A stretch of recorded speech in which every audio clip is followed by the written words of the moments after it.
Joining me now is the Finance Minister of Tamil Nadu, Mr. Thiaga Rajan. Mr. Thiaga Rajan, always a pleasure. Many thanks for joining us here on CNBC TV 18. As I pointed out, this is now a matter that's back in the Supreme Court.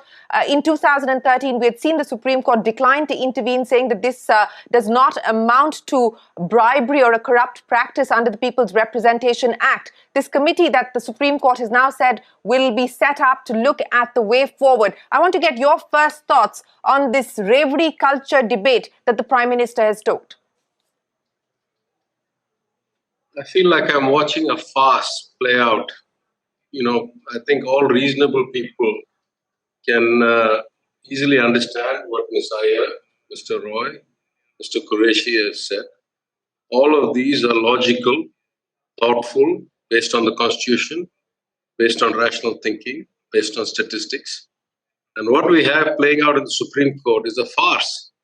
There is nowhere in the Constitution that the Supreme Court gets to decide how the money of the exchequer, the public, should get spent.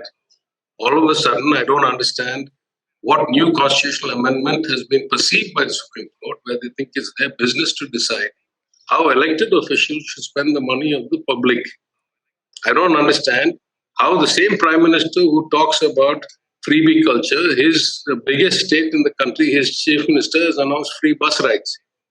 I don't understand how the same Prime Minister who talks about freebie culture being bad came and inaugurated a scheme to give 25,000 rupees per person subsidy by the ADMK government for two-wheelers to 1 lakh women.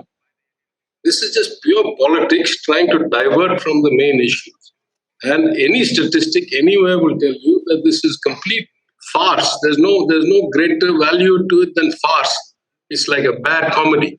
Okay, you're saying that this is a farce that's playing out. It's a bad comedy. But on the issue that's being brought up, and this is what the government's argument is, that this is short-term politics, it's short-term gains, as opposed to prioritizing what they believe are multiplier impact on the economy by way of capital expenditure, short-circuiting the economy by putting stress on the exchequer. That's the argument that the centre is making against this culture of freebies. Your response? Who are they? They have a budget deficit of 7%. Government of Tamil Nadu has 3.5. Who are they? They spend 35% of their revenues on interest payments. We spend 20. Who are they? They have taken 2 lakh crores off of their crony capitalist taxes and put it onto the backs of common people. What have they achieved that tells you that in any way they are competent? Who are they? They amend the FRBM Act whenever they want. That allows us also the right to amend our own tax. Since they cannot stop that, they use the back door of Section 293 of the Constitution, saying, while you owe us money, we'll enforce a borrowing limit on you beyond what your legislature puts to you through the back door. This is just dictatorial, authoritarian overreach by people who have shown no tendency, no capacity to execute anything. Now they're worried that other people are going to do well, and it's going to make their incompetence or inability to deliver look bad. So they divert the debate. Who are they? What basis do they have to say that they know better than anybody? Okay, I'm going to continue with the response that's come in from the central government. And essentially, the argument is that when state governments offer free electricity, offer free power, and other such freebies, quote unquote, that they're borrowing from future generations and denying the present, denying the right of the future generations from having access to better opportunities, because you're going to then have a state government that is stressed and dealing with stressed finances. So act with responsibility, act with prudence. That seems to be the message that the centre is handing out at this point in time in the context of the freebie debate. What has the centre done? In the last 7 years, the centre has more than doubled its debt outstanding. Whose children are going to pay that debt? Children of the planet of Mars? Aren't those going to be paid by Indian children? It's not as if the state debt gets paid by the state children and the union gets paid by God, right? Where did that debt come from, and who is that going to be settled by? Why is their fiscal deficit every year worse than most states?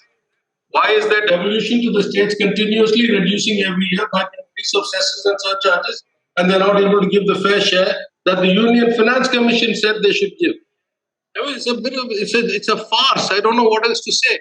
Here are people who don't know how to do their job, who are failing miserably at it, who have underperformed the worst state possible.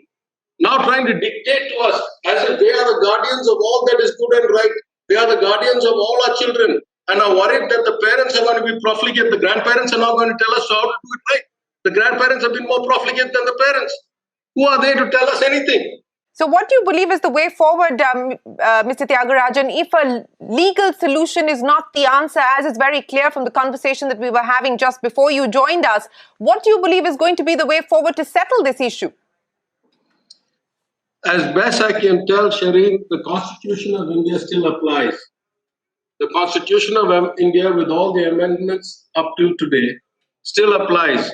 I don't see that there was a big lacune, there was a big gaping hole in the Constitution.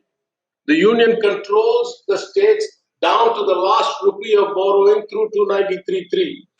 The Union can amend its act any way it sees fit. The states can amend their respective FRPM equivalent acts and still be under the heel of the Union. There is not even one hair's breadth of freedom left to the states to do things that the Union does not allow or does not want to happen. There is no room here, there is no lacune, there is no void that the wonderful wisdom of the Supreme Court needs to fill. There is no yawning gap that needs to be sorted through this committee of experts. Let the country continue to function. Stop these diversionary tactics. Stop this extra constitutional overreach.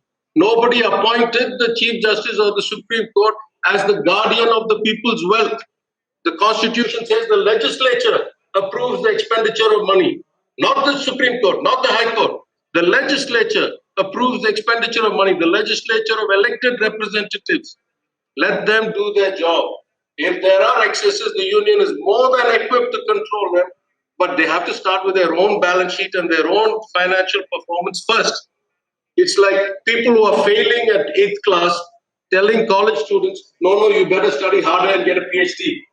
How does it make any sense? And then you have an external body that has never gone to school, that has no authority to be in school, trying to tell the college students, no, you have to follow this subject and not that subject. It is a farce. I don't know what else to call it. It's a complete farce.